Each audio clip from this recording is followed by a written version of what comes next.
पण आपलं म्हणायचं असतं की आंधळ बी आणून सोडील म्हणून. अहो तुम्ही एकटाच बोलतोय, तुम्ही काय बोलाल का नाही? अहो नुसतं सांग म्हणा तरी म्हणणार. हा म्हणा, हनुमानाच्या नावाने, हनुमानाच्या नावाने. अहो नुसतं हात काय हलवताय राव, मोठ्यानं म्हणा की. अरा तुम्ही म्हणत असाल हो, पण आपला एक जरा प्रॉब्लेमच आहे. कोणाला सांगू नका बरं का.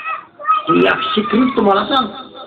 अहो तुम्हाला सांगू का, अहो मला ऐकायलाच येत नाही.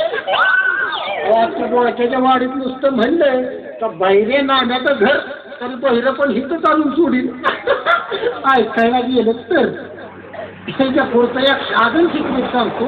अहो आमची कारभारी नाही कारभारी. अहो ते पण बहिरी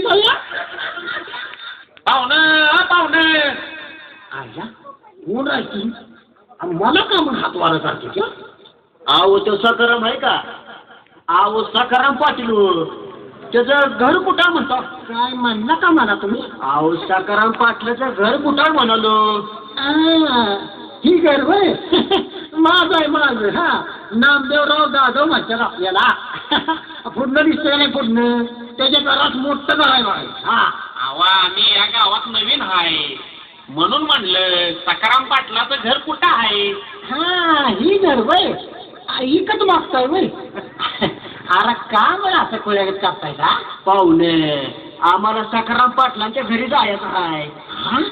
अरे तुमचं धाडसच कसं झालं की घर इकत मागायचं. हा अरे हिला काय किवंड दिसतंय, चल जाऊया. चल. अरे पाहुण्या, अरे का आता गडबड करतोस वय?